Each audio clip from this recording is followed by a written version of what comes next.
Bonjour à toutes et à tous, Thomas en direct de Montréal, j'espère que vous allez bien. Aujourd'hui c'est un jour un peu différent, tous les jours sont différents vous allez me dire. C'est l'anniversaire de la chaîne a 1 an. J'aurais jamais imaginé être là 1 an plus tard en fait, à encore faire des vidéos. Quand j'ai lancé ma chaîne, je me suis dit, ouais, advienne que pourra. Mais justement, je vais en parler dans un contexte spécifique. Je voudrais faire cette vidéo justement sur le lien entre l'instinct et la rétention séminale. L'instinct peut se comprendre de deux façons. C'est d'un côté l'instinct que nous on a, ou de ce que ressentent les autres instinctivement. Donc c'est une dimension de conscience en fait. C'est de conscience ou d'inconscience. Par exemple, Henri Bergson distingue l'instinct de l'intuition et de l'intelligence en fait. C'est juste des niveaux de conscience moins éveillés. Par exemple, plus on est proche du règne animal, plus on va être dans l'instinct, moins on va être dans l'intelligence. Mais c'est toujours de la conscience, c'est juste de la conscience endormie.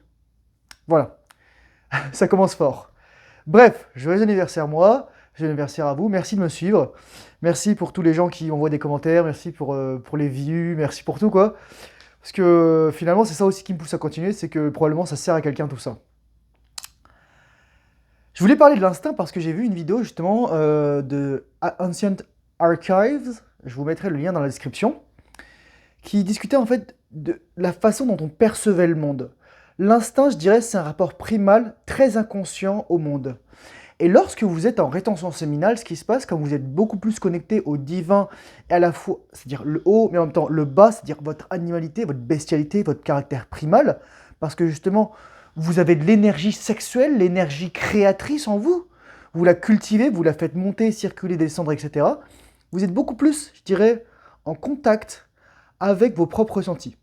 Cela dit, au début, ça prend du temps parce que on a tellement été habitué à taire nos besoins, à taire nos ressentis, soit parce que on a été traumatisé par certains événements, soit à cause de notre éducation, soit à cause de notre culture, qu'on se dit mais qui est-ce qui sait que cette voix qui me parle dans ma tête en fait? Parce que faut bien comprendre une chose, on a tous dans une certaine mesure un monologue intérieur. Ce monologue intérieur en fait, qu'est-ce que c'est? C'est notre cerveau qui nous parle. Ouais, c'est notre cerveau qui se parle à lui-même d'une certaine mesure. C'est nous-mêmes qui nous parlons à nous-mêmes. Mais il faut bien comprendre que cette voix, en fait, si un jour, par exemple, vous prenez l'expérience de psychédélique, des champignons ou alors du LSD, vous allez voir que les voix, en fait, vont se scinder, vont se dissocier.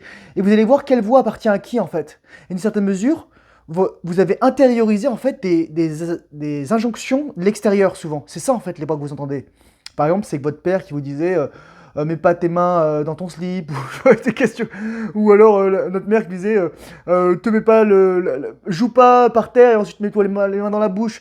Et on a créé en fait notre surmoi, notre morale, comme dirait Freud, à travers ces injonctions. Mais aussi des injonctions négatives, par exemple, on nous a dit ah t'es moche, t'es nul, t'es mauvais en maths, etc. Ou des choses que à la fin de la journée on finit par se répéter nous-mêmes. Ah oui, il a dit que j'étais nul. J'ai pas réussi mon contrôle, donc je dois être vraiment nul en fait. Et ensuite on se répète tout ça, on s'enfonce dans tout ça. Bon, ça, je pense que ça sera l'objet d'une autre vidéo. Mais ce que je veux dire par là, c'est qu'on a une voix qui va nous dire fais ci, fais ça. Très, très subtil. Et en fait, souvent, comment savoir si cette voix, c'est la conscience ou l'ego, que ce soit l'instinct ou l'intuition? D'ailleurs, je ferai une vidéo aussi sur l'intuition.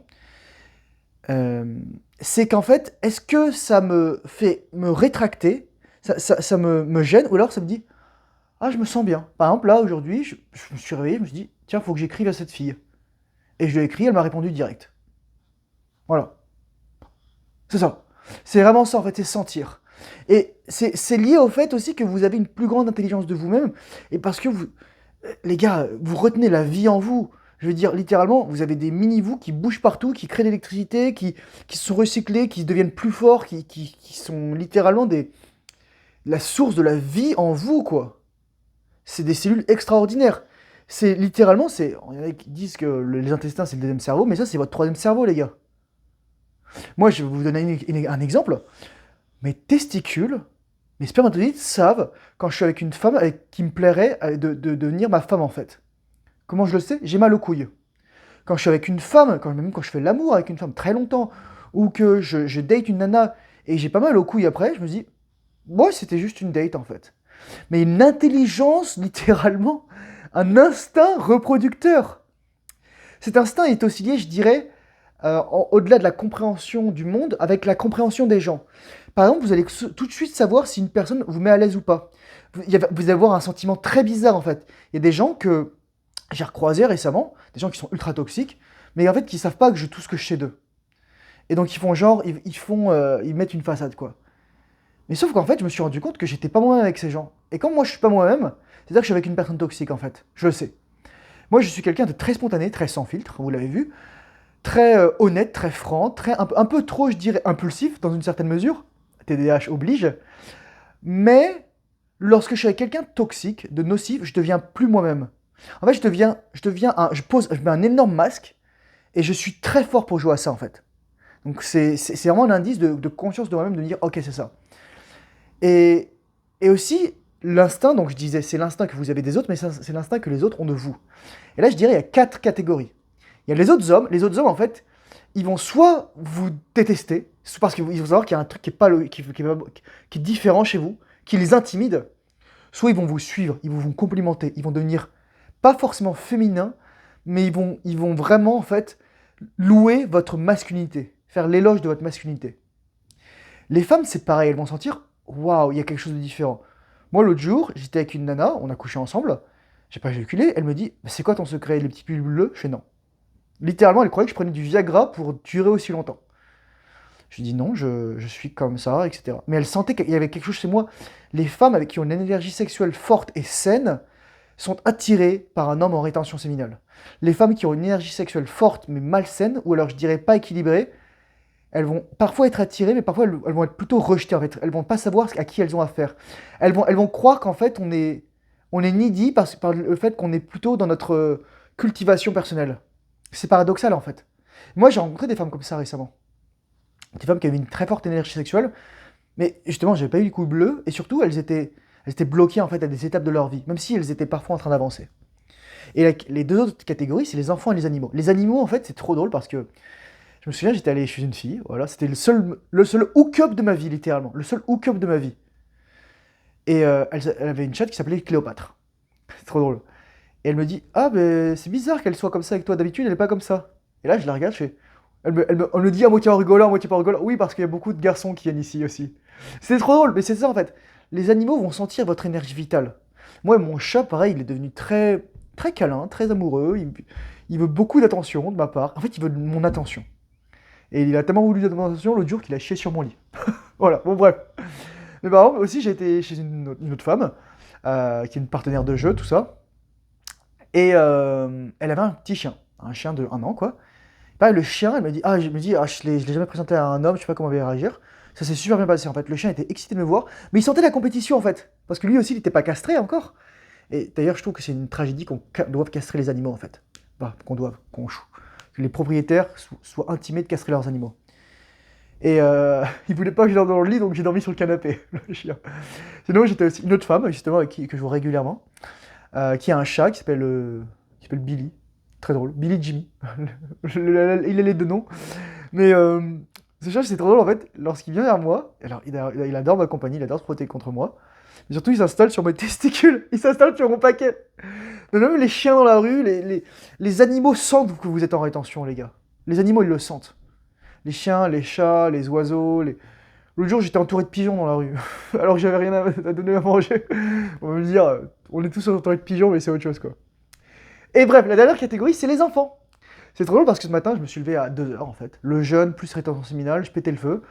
Douche froide, 20 minutes de méditation, 25 minutes, 26 minutes de respiration Wim Hof. J'essayais de me recoucher pour m'endormir, j'y arrivais pas. Donc j'ai travaillé jusqu'à 6 heures du matin. Vers 7 heures, je me suis un petit peu occupé de moi, tout ça. Et je me suis baladé vers 8 heures. Et là, j'ai croisé en fait un monsieur qui poussait son fils dans sa poussette. Et là, le gamin, il me montrait du doigt. Et le mec me dit ah, vous avez plu à mon fils. Mais plus je me rends compte de ça maintenant, plus je me rends compte que les enfants, en fait, c'est des éponges émotionnelles. Les enfants, ils absorbent tout et ils ressentent, en fait, de manière très instinctive, en fait, les émotions.